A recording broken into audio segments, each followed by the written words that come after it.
The Game Awards has returned in my presence, and not for a good reason. From me having to make a reaction video to me having to talk about the problems with the Game Awards to now this. I'm very upset at everything. Uh, Basically, before I get to the main topic of the video, I feel like I have to address other problems with the things that have been brought up recently. One's positive though, but the others are kind of just weird. But the last one, oh, it's really bad. But to give a little recap, Geoff Keighley yesterday had made a Q&A on Twitter, and it is questionable. Uh, but before we get to the main meat, let's go through the positive first. The one positive that I could say is that in his Q&A, he reveals that security is tightened to prevent another stage invasion, which is a good thing. I think this is pretty solid because there are a lot of terrible clout chasers that would just so shakingly just jump up on stage, just say some profane stuff or anything that will get them popular. Because the Bill Clinton kid did it, but he had class with it. And as you know, clout chasers have no class. So I'm glad the security is being increased. Uh, then here comes the one that I think is the most head scratching, which kind of confuses me. So apparently they're moving away from the world premiere branding this year, which is just so weird. like, I don't know why they're doing this. And when I read through it, like I am right now, I'm still kind of confused with it because it's just it's so weird. Apparently, they're moving away from those title cards of world premiere, and it's just they want to treat it as great game content. I I, I don't know. It's it's just yeah. Everything about it just feels like there is going to be big announcements, but at the same time, I feel like there's just not going to be really anything. I just don't know. I really don't know what he means by this. And even when I still read it, I'm still confused. But this one that kind of brings my blood to a little bit of a boil is they were considering adding Best Remake and Best Supporting Actor. Now, Best Remake would be a one and done deal, like one that would occasionally pop up every few years because there's always going to be remakes and remasters of games, which there has been some really great remakes and remasters. I think, that would have been perfect for this year. Best adaptation really didn't feel solid, I guess. I mean, okay, yeah, Gran Turismo I heard was pretty good. Twisted Metal I heard was shockingly good. Mario movie, of course, but just, I feel like Best Remake felt like a huge deal, especially with how amazing everything else is. Same with Best Supporting Actor. There's a lot of supporting actors that deserve a spotlight as well. Not just the main character, but the supporting characters as well, and the voices behind both of them. I feel like that should be a permanent category. But Geoff Keighley gave a very terrible idea for this. It is very weird. Basically, he was trying to say the other people always ask is why don't we have a best remake or remaster category? We've talked about it. I think the question is, are there 5 amazing remakes every year? Again, you don't have to add it as permanent. You could just have it just appear once something like that happens. But then he's saying that oh, there were some great games this year. And then the question also is then would those remakes not be eligible for Game of the Year?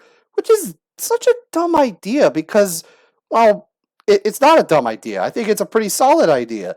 To just, these are eligible for Game of the Year. But here's the problem. If these games are eligible, so are indie games, which, yes, we are going to be talking about that here in just a second.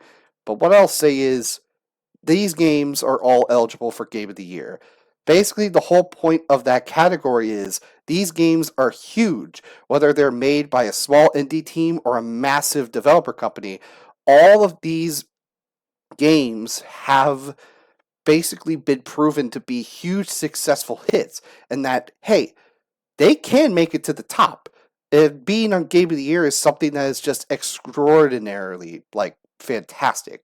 I think honestly, it's such a dumb idea to say, oh, this remake is on best remake. I don't think it should be eligible for Game of the Year, which is it's such a dumb mentality because Shouldn't it be that any game of any category has a spot of Game of the Year? It just feels so off putting. But, okay, the last one. The one that really just made me want to make this video. It was a terrible discussion about Dave the Diver. Now, two things I want to say. First off, the one positive about this is I'm glad that Geoff Keighley actually talked about it. He didn't brush it under the rug. He didn't try to, address something else and say, "Oh, I don't know about that." It's like at least he was communicating about it. I just wish he did it better, and it was probably better for him not to say anything. But the other thing that I want to say is I do not hate Dave the Diver. I do not hate the developers behind the game. I think they did a fantastic job. The problem is it's not in the right category. It's not for best indie game or best independent game. It's not because it's pretty much not an indie game. If you don't know the whole story, the developers Mint Rocket are actually part of Nexon. They were created within the company. And I feel like that is something that has been done plenty of times before, where it's like it's these developers or these big publishers that are just like, hey, we're gonna like, make a little indie game, to kind of branch out from all the other games that we've made. Like Ubisoft, for example. Ubisoft does their AAA shtick, but then here comes one Prince of Persia game that is like really outdone, really outstanding. It looks completely different than any other game that they made. And I think that's really well done and really well made. I just feel like the major issue is, well, this game, as great as it is, it's just not an indie game. It never is. They pretty much even said, like, yeah, this really isn't. It looks like it, but it's actually not. So Geoff Keighley tries to explain this, and he says it in the worst way possible. Like, I actually genuinely felt embarrassed just reading this. So he goes on and says, you could argue, does independent mean the budget of the game? Does the independent mean where the source of financing was? Does it mean the team size? Is it the kind of independent spirit of the game, meaning a smaller game that's sort of different? I think everyone has their own opinion about this, and we really defer to our jury of 120 global media outlets who vote on these awards to make the determination of is something independent or not. First of all, you are basically putting the trust in 120 global media outlets from most likely IGN, Kotaku, and other types of media that some of them don't play games. They claim that they're gamers and they're all for it, but they have some pretty damning evidence that, like, they're not fans of games. They're not, like, really big on, a lot of games. I remembered IGN's, like, whole video on why they gave games, like, a 7 out of 10. It's just so bad. It's just so bad. It was like, oh, it was foul. But the thing about independent and indie games is that pretty much they're both the same thing.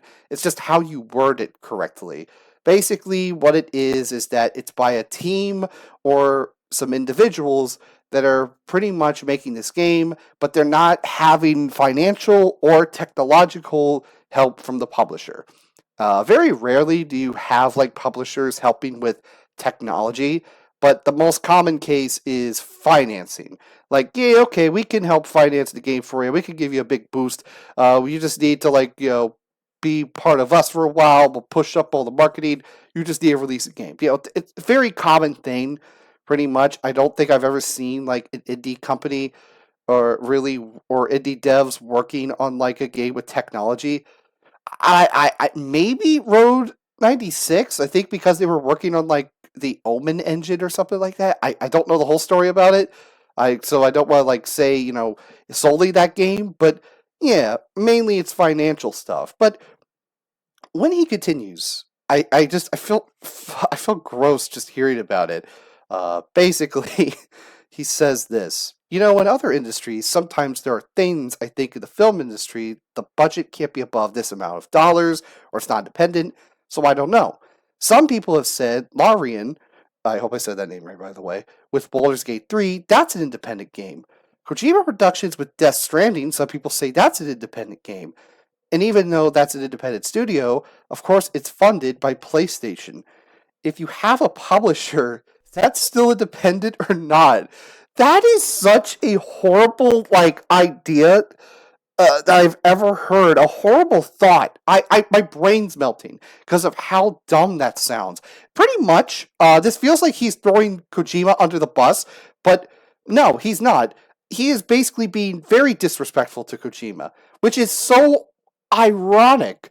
The very man that basically had said in 2015 of the Game Awards that the reason why Kojima could not pick up his award for Metal Gear Solid 5 is because Konami had refused to it was a big deal at the time. Like Konami refused to have him be at the Game Awards. They had some restraining order legal BS, and it's just, oh my god, it's so horrible to see that Geoff Keighley, the man that basically openly defended Hideo Kojima, is now throwing him under the bus. How disrespectful for you to do that to somebody that was your friend.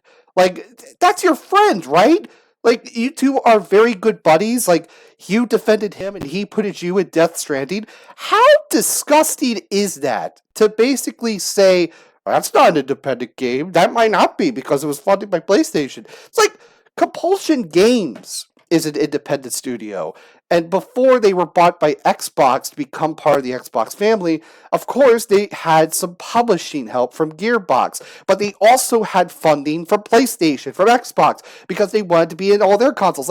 Just massive stuff, right? It was just massive stuff. It just feels so all over the place. And while I don't know if PlayStation, Xbox really did help with the funding, I feel like it should because they were saying, oh, We Happy Few's going to be PlayStation or PC. Oh, never mind, this was going on Xbox as well. It's just funding helps a company. It helps developers. That's what just bothers me about this. Holy crap, what a horrible, take on this. You can't just say Death Stranding is not an independent game because it was funded by PlayStation. Larian had some publishing help as well. So it's you're saying that's not an indie game? That's awful. That is seriously that's gross. Geoff Keighley, that is gross. How shameful are you to basically say that right in front of Kojima, the very man that you love and defend? How could you say that to somebody that you care about? You were basically saying that his game might not be independent because he was funded by PlayStation. How dare you? You say that, oh, some people might have, but you used him as a logical reasoning, which isn't logical, by the way, if you're claiming that he might not be independent because he was funded by PlayStation. It's if you have a publisher, is that still independent or not? It's the team behind it. It's the whole thing about it. Dave the Diver was made by Nexion's inner company. So it's very weird that it's a huge difference between a team that started up, they're basically just moving down the street, just all chipper and happy, but then you have it be that it's a different story when you have a team created within a publishing company or a corporation. Basically, it's a huge difference between a team that was made because, hey, our boss said we had to be formed, to, hey, let's form our own games together. It's so bad.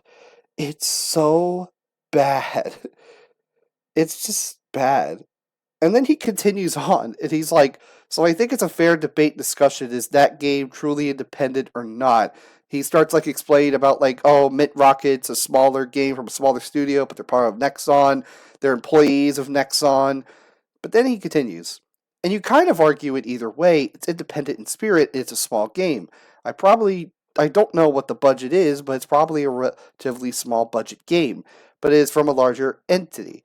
Whereas there are other games on that list that are from much smaller studios. But even some like Dredge is published by Team 17. So is that independent or not because you have a publisher? It's so bad. It's really complicated thing to figure out and come up with strict rules around it. So we let people use their best judgment. You can agree or disagree with the choices. But the fact that David Dyer was on that list meant that out of all the independent games that the jury looked at, or what they thought were independent games, That was one of the top 5 they looked at this year. This is awful. This is genuinely awful. I have never in my life seen such gross negligence for an award ceremony since the Oscars. Bro, you are basically being the Oscars at this point at how disgusting everything is, like how corrupted everything feels. Oh, that is so foul. Like you're throwing people under the bus. Like Dredge is published by Team 17, but you're saying that because they have publishers, that's not considered an indie game? How dare you? That is actually disgusting. Like, indie teams need publishing to help fund with their games. And that's the thing. It's by the teams themselves if they are indie. Indie games aren't always going to be $40. Some will get the full AAA experience, but oh my god, they're still an indie team. They're a team that is small, that is determined to basically do everything to just be different than the other people. Like that's what indie teams are. Like, bro, Blizzard, Naughty Dog, everyone was an indie team. They were small, but they grew and became developers, big time names. Everyone was small fries. Everyone was indie. Everyone was making games that were completely different of the norm, or they were doing something with that, genre and adding more to it to make it stand out more. Like Crash Bandicoot, Spyro, you could say. You could even say The Last of Us. Well, not The Last of Us, but there's plenty of others. Halo was a big name, but from a small team. Mass Effect was by a pretty small team. There's just it just feels so baffling. I'm kind of just running out of words because I'm so angry at how disgusting that all is. Like it is truly disgusting. I think this is one of the worst things Keighley has ever said. But you know what really grosses me out the most is despite all of this, people are still gonna watch the Game Awards because of one reason. GTA 6. GTA 6 is 100% going to be on this year's Game Awards, and that's why you're going to see a lot of people come in. So Geoff Keighley is not going to learn his lesson about any of this, because at the end of the day, he'll just look at the views and say, I did good. I don't need to worry about that. The only way that, I could see Geoff Keighley, crying and learning his mistakes is if by some complete accident or somebody does it on purpose, the GTA 6 trailer gets leaked out or is revealed before the Game Awards. Meaning, why should we watch it? I already saw it. And therefore, that increase of viewership is not going to happen. That's just the only way that I see it. I need to go lay down. I need to play some Modern Warfare 3 campaign. I need to relax. I hope you have a good day, everyone. I am sorry about all of this. Yeah. Have a good night.